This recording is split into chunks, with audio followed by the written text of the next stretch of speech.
새누리당 보수혁신특별위원회 혁신위원으로 거론되다가 자문위원으로 바뀐 분이 있죠. 원희룡 제주지사 연결합니다. 지사님 나와 계시죠? 네, 안녕하세요. 오랜만입니다. 오래간만입니다. 네. 보도가 좀 엇갈려서 여쭤보는 건데 자문위원장이세요? 자문위원이세요? 글쎄요.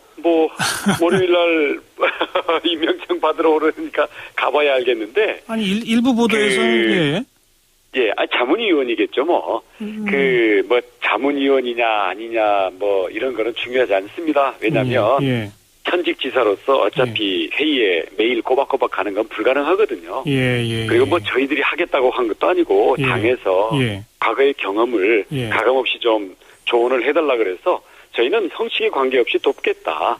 그런 입장이기 때문에, 저희는 그런 형식적인 면이나 직위에 대해서는 큰 관심을 두고 있지는 않습니다. 또 그럴 이유도 없다고 생각하고요. 원희룡 지사하고 이제 홍준표 경남지사 두 분이 혁신위원으로 거론되다가 자문위원으로 바뀌었어요. 맨 처음에는 그 혁신위원으로 좀 도와달라고 연락을 받으셨던 거죠? 예, 그렇습니다. 그때 그러면 좋다 하셨던 거예요?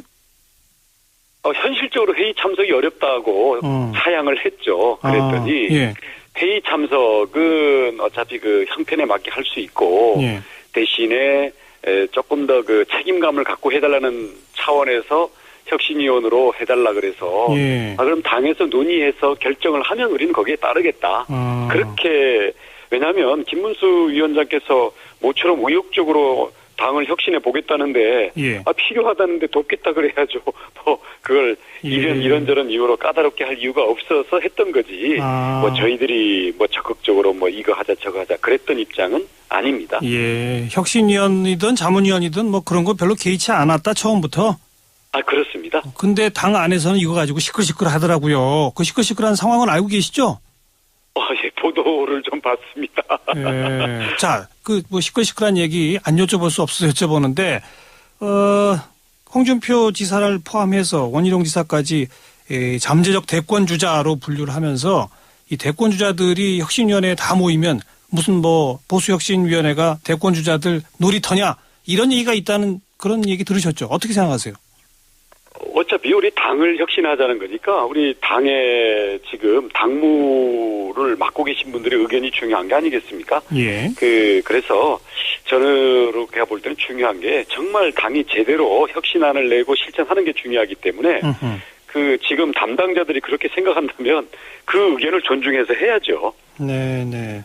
그리고 친박, 비박 이런 걸 막 구분하면서 지금 이번에 위원회는 친박은 열심히 따져봐도 한 2명밖에 없다. 전부 친이 옛날 아니면 비박 이런 분들로 구성돼 있다. 이런 지적은 또 어떻게 보세요?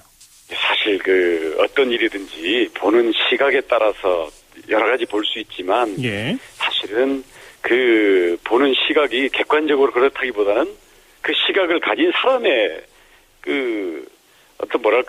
가치관이 그렇게 쏠려 있을 가능성이 많죠. 지금 어차피 국민이 당선시킨 박근혜 대통령을 집권당이 뒷받침하는 입장이고, 다음 대통령 선거니까 아직 한참 남았잖아요. 그래서 그런 부분들은 조금 지나치게 민감하고 앞서가는 게 아닌가 그렇게 생각합니다. 네, 이 혁신위원회에서 여러 가지 논의를 하겠지만 그 중에 아주 중요한 게 다음 총선이나 이런데 이제 공천 문제 같은 걸 어떻게 할 것인지 이런 거 논의하게 되겠죠, 그죠?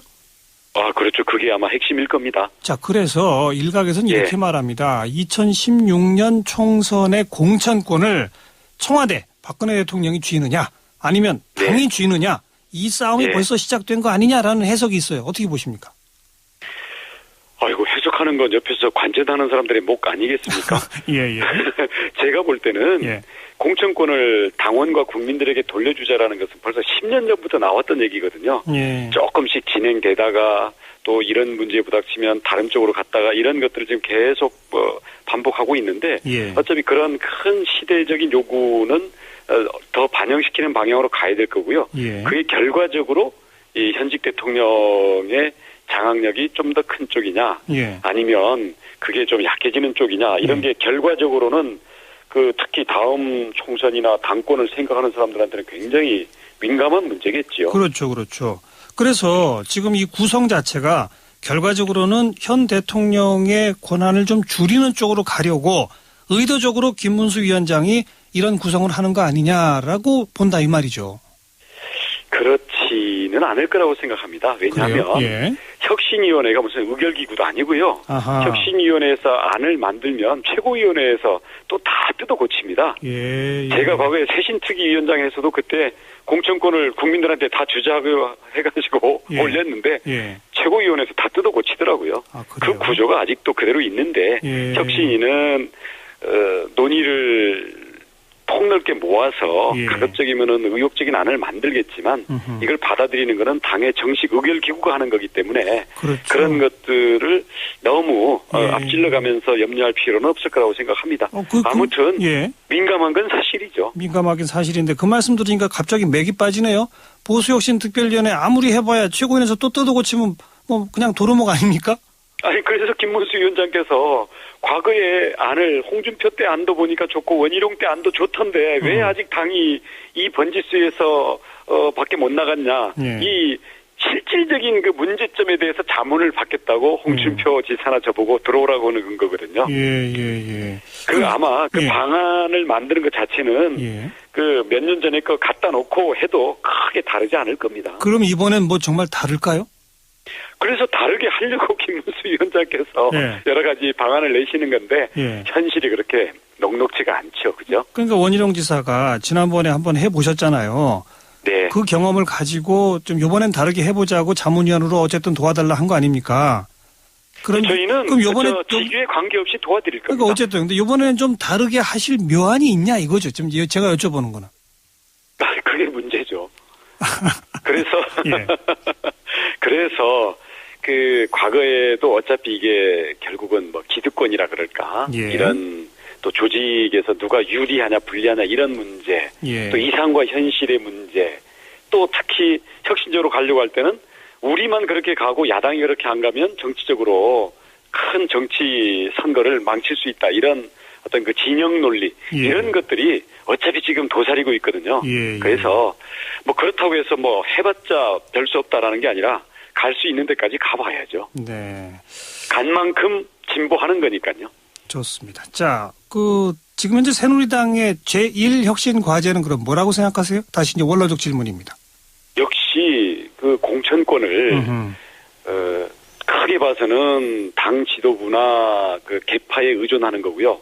더 가서는 특히 텃밭에서 유효한 경쟁이 안 되다 보니까 이게 진영 논리, 우리 진영 논리에 의한 극단적인 대결 정치가 계속되는 거 아니겠습니까? 이걸 깨려면 특히 그 정당들의 텃밭에서부터 진정한 경쟁이 일어날 수 있는 그러려면 결국 공천권을 국민들한테 돌려줘야 되겠죠.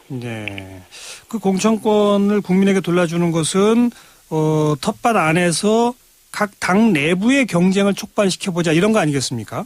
당 내부의 경쟁도 촉발시키고요. 그다음 정당 간의 그 대결 구도를 그 완화시키고 국민들의 그 결정권을 더 높이기 위해서는 뭐 지난번에 그 박영선 뭐 이상돈 이렇게 하면서 보니까 뭐 정당 통합해가지고 뭐 2명을 결선에 보내자 뭐 이런 얘기들도 있고 그러던데 아마 창조적인 방안들도 있을 겁니다. 그게 아마 그런 방안은 쉽지는 않을 것 같은데 지난번에도 그 예비 경선 제도 같은 게 이게 과연 좋으냐 현실의 문제점이 있냐 이런 논의들이 이미 많이 산더미 같이 그 논의가 된 그 논의의 결과들이 이미 쌓여 있습니다. 그런 것들을 참고를 하고 해가지고 아무튼 현재 시점에서 가능한 만큼 당원과 국민들에게 이거를 돌려주면 정당이 많이 변할 수 있죠. 제가 드린 질문의 핵심은 공천권은 당내 문제인데 진정한 경쟁 구도를 바꾸기 위해서는 사실은 국회의원 선거제도 자체를 바꿔야 되는 거 아니냐.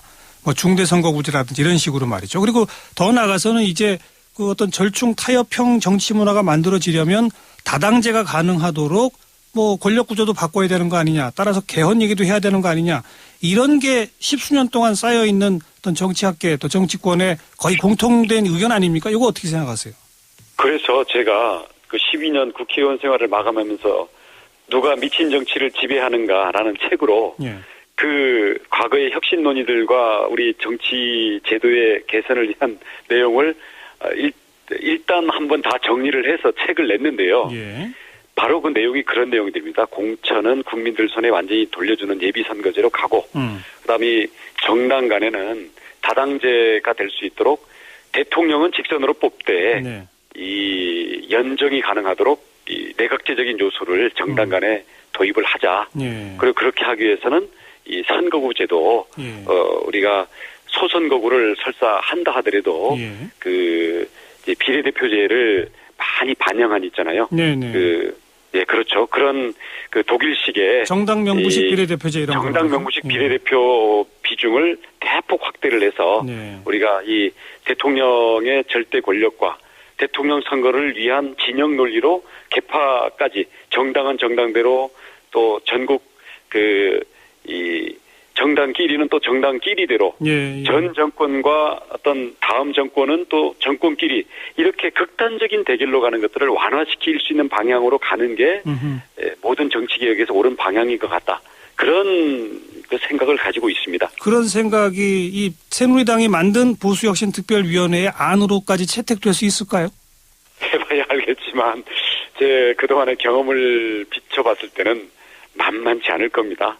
총론에서는 찬성해놓고 강론 가면 예. 합의가 잘 안 돼요. 그런데 어쨌든 원 지사께서는 그런 의견을 주장하실 거다 이런 얘기로군요. 저는 이미 제 주장은 이미 책으로 네. 그 서점에 가면 이미 아직 있을 겁니다. 누가 미친 정치를 지배하는가. 알겠습니다.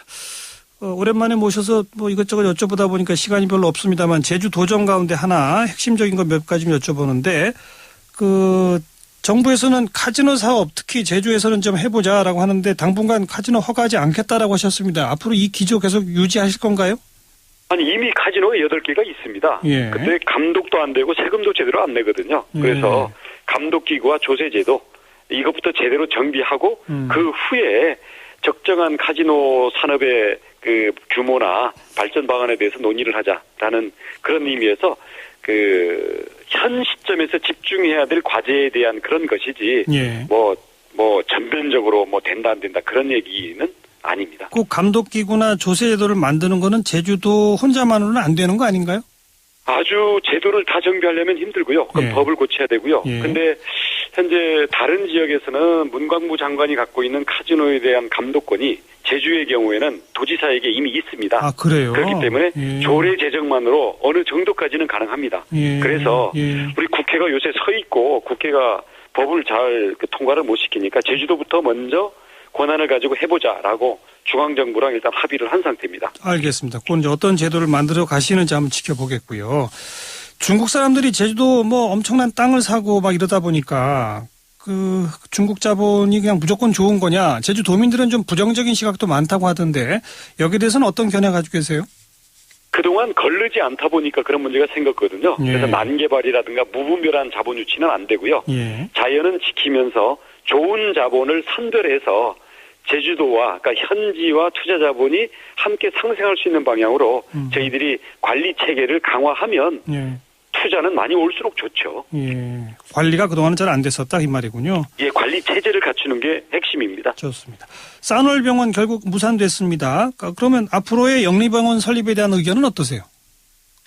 영리병원이 아니라 외국 의료기관은 특별법상 제도로 보장되어 있습니다. 예. 외국인들의 정주 요건, 그러니까 외국인들이 살면서 한국 병원이 불편하면 외국 병원 가라는 거죠. 예. 그런 거라든지 의료 관광 유치를 위해서 있는 건데 예. 그거를 위한 제대로 온 병원이라면 저희들이 투자를 안 받아서는 안 되고요. 예. 근데 외국인이 투자하는 병원 보고 비영리로 해라. 이건 안 맞기 때문에 예. 아주 엄격하게 제한되고 자격을 갖춘 그런 범위 내에서는 외국 의료기관은 제대로도 이미 있고 그것 자체를 부정해서는 안 된다고 생각합니다. 예. 대신 이번에 쌍월병원은 그에 대한 자격이 없었던 거죠. 자격이 충분하다면 할 수 있다, 해야 한다 이 말이군요. 네, 제도가 이미 있습니다. 알겠습니다. 강정마을 문제 마지막 질문인데 지금 진상규명조사위원회를 출범시켜보자라고 제안하셨지 않습니까? 네. 그랬더니 강정마을 주민대책위원회에서는 그럼 그 위원장 원희룡 지사가 직접 맡아달라라고 요청했는데 그거 어떻게 하실 겁니까? 아니, 강정마을이 필요하다면 제가 맡겠습니다. 그게 좀 모양이 어색하다는 이유는 조사 결과에 따라서 전임 도정의 어떤 제주도를 대표하는 입장에서 제가 어떤 사과를 한다든지 어떤 중앙정부랑 중재를 한다든지 이런 문제가 있을 수 있는데 제가 위원장을 맡아 있는 게 좀 어색하지 않냐 그런 제기를 했는데 그래도 믿을 사람이 도지사밖에 없다. 그 도지사가 들어와야 거기에 대한 공신력이 있다라고 한다면 저는 강정마을과의 신뢰가 더 중요하기 때문에 맞겠다. 제가 못 맡을 이유는 없습니다. 그렇게 진상조사를 하셔가지고 결정적 문제가 나왔다, 발견됐다 그러면 공사 중단하고 없었던 일 되는 겁니까? 그에 대한 판단은 법원이 하도록 돼 있습니다.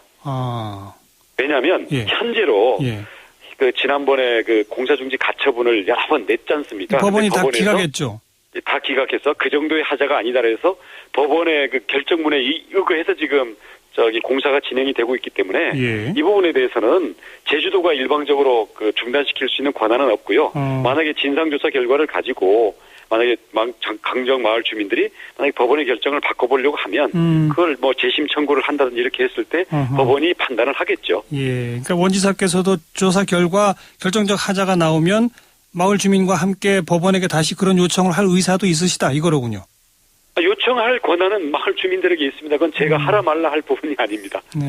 일단은 한번 진상을 다시 한번 들여다보자 여기까지로군요. 그럼요. 알겠습니다. 오늘 여기까지 말씀 듣고요. 또 다음 기회에 다시 모시겠습니다. 오늘 고맙습니다. 네, 고맙습니다. 네, 원희룡 제주지사였습니다.